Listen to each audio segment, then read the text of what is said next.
I think the biggest challenge is how do I face the reality and accept things the way they are? Yes. Because that's where the challenge is, because we have lived for a very long time where it's been about microwave generation. You need it, it used to be that way. You need it, you get it. Yes.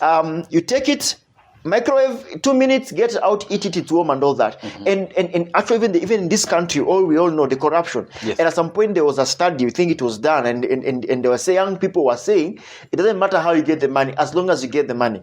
There was even, I think, some time way back, for those who can relate, there was even a song that you say, you better get rich or die trying. So there's this notion of, I think this maybe, I don't know if it's true, maybe this is what has contributed in the way we think, that we have to get it now. We ignore the process of the process that life we have to go through, and we want it now and here. So when we don't have it, you feel like, man. What you are saying is very true, and it is another challenge. That's why I say the issues that men are facing are quite, wide. Right, yeah. Because we are living at a time whereby people are not able to delay gratification. Like quench your thirst. Yes, like you cannot. In psychology, Sigmund Freud talks about the three domains of a person. We have the id, we have the ego, and we have the superego. All right. Now, id, we say it uses pleasure principle.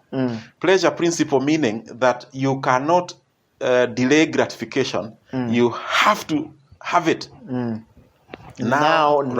Here. Kama sio sasa ni sasa hivi. Yes. And this is, I think, what is troubling many people. There are people who have been stuck in their childhood, that they have never been able to grow past id. Id is what small children use. Yes. That is why a small child will cry when they are hungry. Yes. And it doesn't matter whether you are in a burial, and they want it here, whether you are in a wedding or in a church or wherever you are.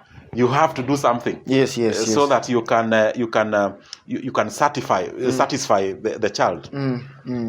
There are many grown-ups today in our society because of the way we have been socialized, and that is why I said the society is the biggest. We have been raised in a sick society.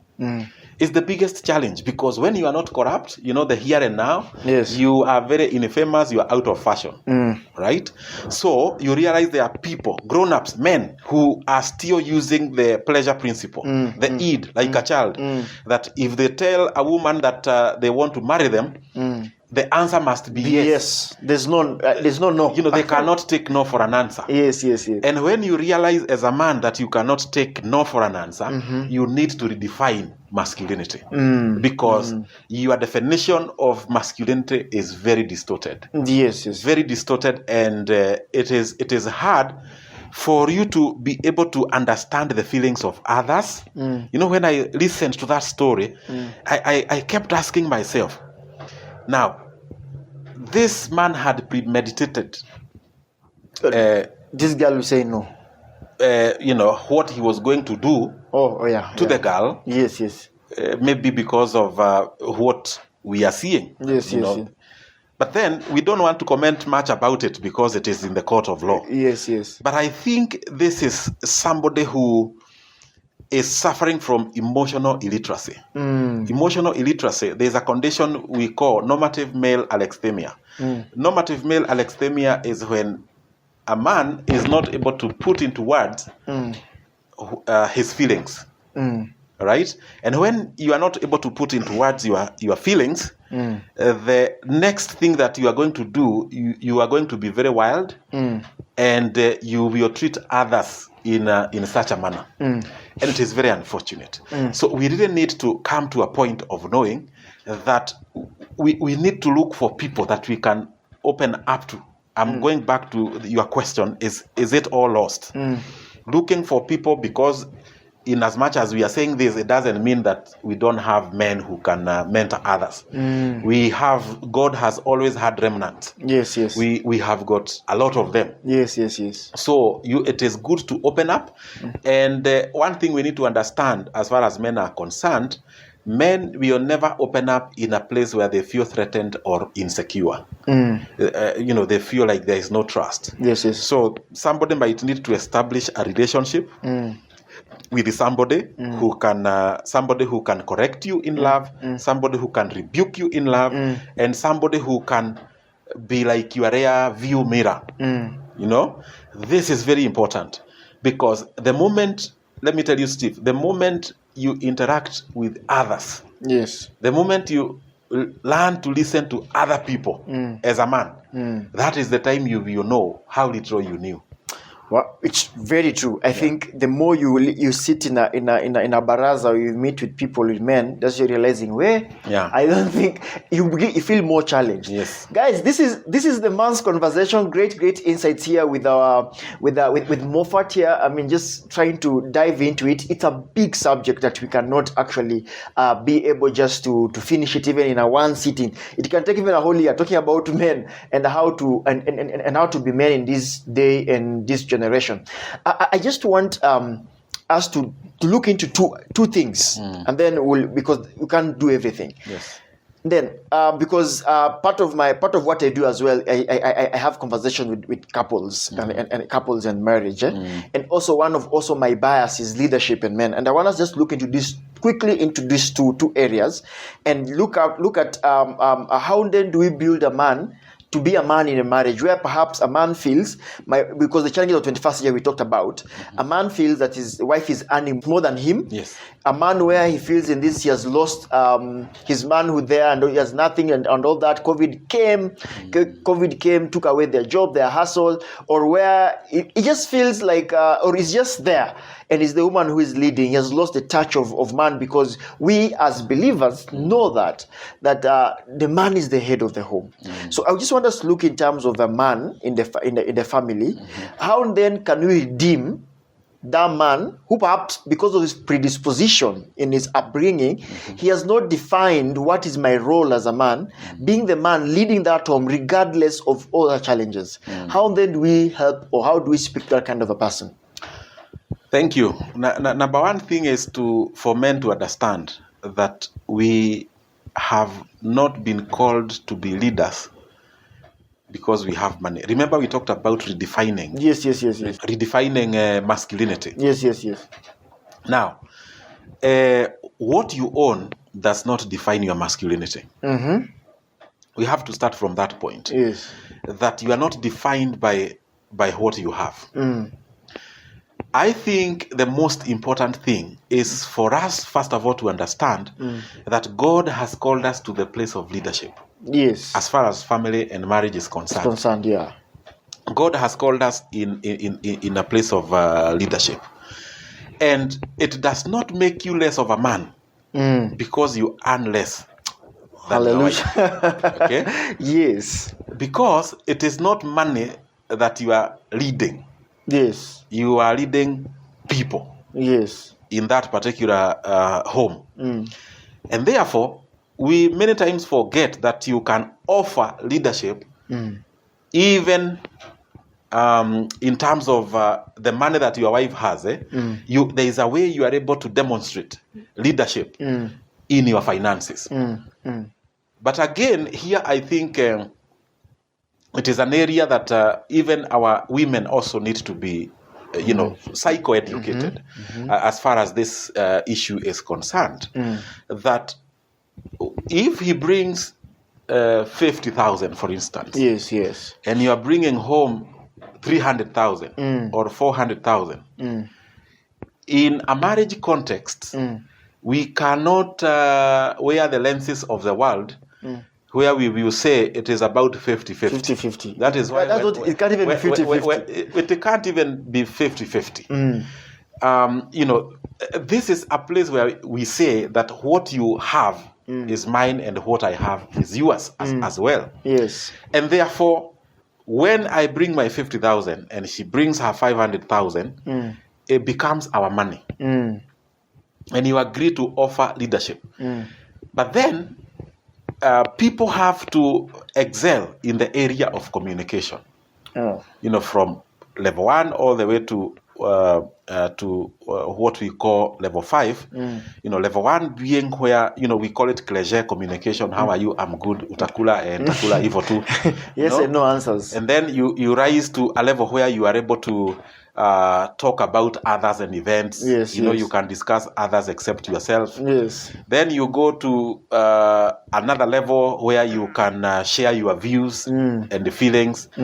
Then you go to another level where now God commands a blessing. This is a level whereby your views can be listened to, your perceptions can be listened to, your heartaches can be listened to, and there is someone to validate how you feel. Yes. Now, once they reach that level, God commands a blessing.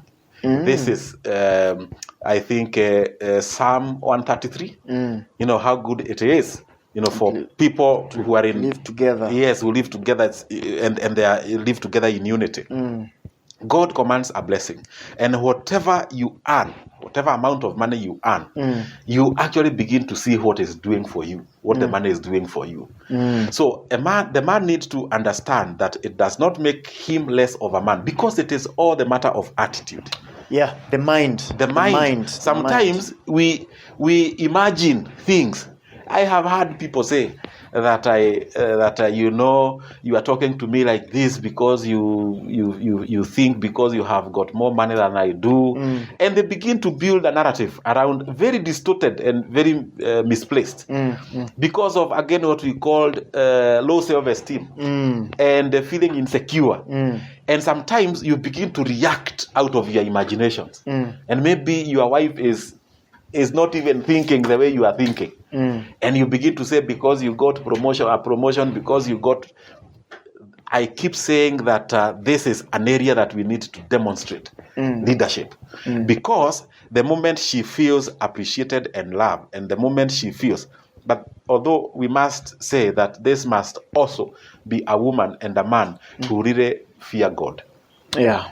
The fear they must of God be together, having a wisdom. better understanding together. They must be at a level where they can understand one another. And that is why I keep saying that if somebody is struggling in this area, number one, I will want to find out how is their relationship with God. Because if you are really submissive, as the word of God says, and for a man, if you are really loving, as the word of God says, there can never be issues. Even if one person is bringing 1 million and the other one 10,000. It is well taken care of. It is well taken care of. And I think that's the challenge that we love and the desire, because even I look around, even as I'm growing up as a man as well, it's one of the things that's just realizing that being a man in the family, it's not about the things that are around you. It's about your leadership that you demonstrate around that person. And one thing I've always believed is that it doesn't matter how much your wife earns, it doesn't matter what she does or what she inherited from her parents. It is just about what leadership can you demonstrate to her. And I believe, as I've talked to also women, they just want to be led, and that's how God did it. We can't change it. And as a woman, when a woman tries to fight that authority, that order that God, that's where most challenges are coming in, and it's becoming very much more worse because most women, this notion of whatever a man can do, a woman can do better. Personally, I have a challenge with that kind of notion. I think it's not about who can do what better. It's about what God said how things are supposed to be done. And when you breach that order, then we lose. You begin to lose. We lose it. We go into too much chaos around, yet God had an order of how things should work. And that's an amazing. If you're a man there, what for you to share with us as we bring this to a close? How then do I just build myself? Whether you're a young man and you're still figuring out your life, how can you just come out of yourself? Because in Kenya, by the time you're 18, you're considered to be a man, you're to be an adult. And how do you bounce to be a man? And also we'll be just talking about what do I need to do to cultivate, because it's the little things that you cultivate now, regardless of where we've come from. Like, for instance, I look at my life. I don't think I am all that kind of a man, but I think I am working towards somewhere.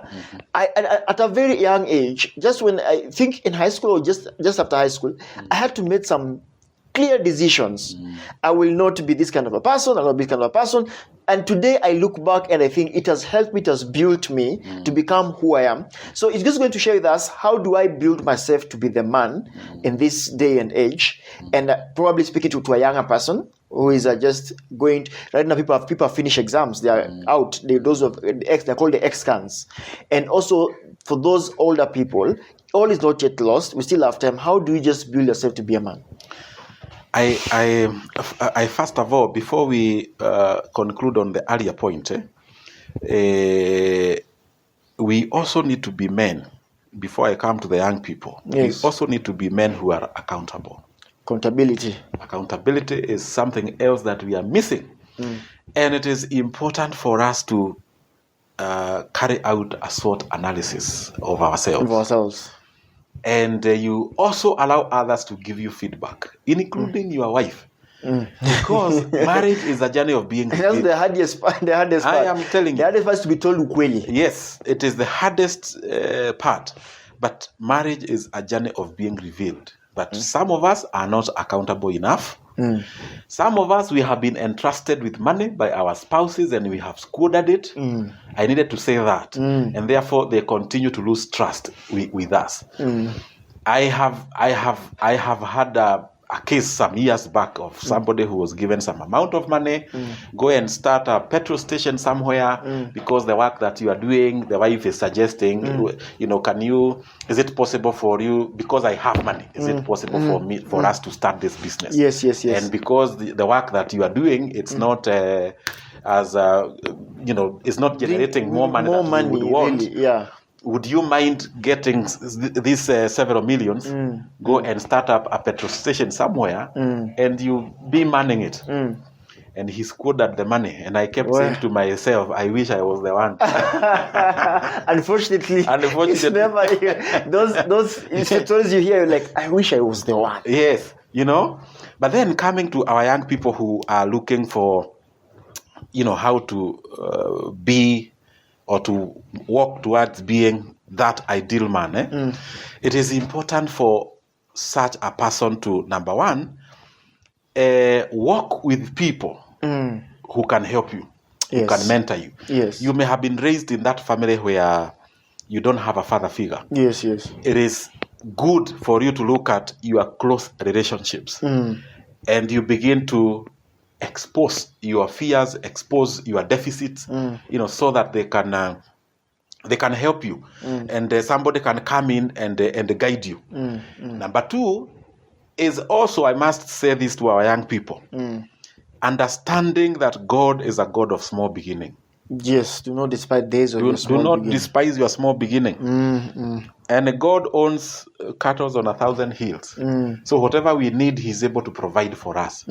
But then the reason why people find it a bit tedious to follow the biblical principles of growth is that there are no shortcuts as far as God is concerned. Life is a process. It is a process. So it is important for them to understand that life is a process. And it is important for them to understand that where they are, they are there for a season and a reason. They will not forever be teenagers. They are graduating to something else. And it is always important to listen to those who have been there before you. I keep telling them that you can only be a very ignorant young man if you can agree to fall into the same pit that I fell, and I had told you there is a pit somewhere. Take care. My principal, sorry, just to interject you, my principal in high school used to say this: we don't learn from experience, we learn from other people's experiences. And I want to also refine it and say that whoever told us that experience is the best teacher lied to us. The so-called wahengers. I've never seen one. Experience is the best teacher. I keep saying information is the best teacher. You need to look up to those people who can provide you with information. And because of our technological age, our young people think that they can get solution to their problems. Google this by Googling. And you ignore the aspect of relationship with other people. In fact, I'm doing a series on how young people are trying to cope with the loss and grief during this time of pandemic, COVID-19 pandemic. Yes. So we need to understand that there is a reason why God created coexistence, and you've got to benefit from that coexistence. Wow. Wow. Awesome. Great. Those are great insights, and I believe that somebody is just being impacted. And as I said, most of these things you can't do in a sitting. It is a journey, it's a process, and if you need much more of this, he's the guru in this area, and you can find him. He's doing also great work on his page on the YouTube. Maybe he'll just be sharing us if you want much more of his stuff and what he's doing, of his counsel, because the beauty about such kind of persons in this life is they are not just giving you a humanistic point of view, because this humanistic point of view sometimes is satisfactory. He's actually a born again. He'll actually share and help you to connect and to find that purpose that God actually created, because we believe God created us with a purpose and something to fulfill. And if you want to believe and understand, even as he guides you, we go back to God's master plan and see how. So if somebody's there's a young man, there's a person in the marriage, because also you're a marriage therapist, and there's somebody going through a difficult time in their marriage and they just need some counsel, how can they find you?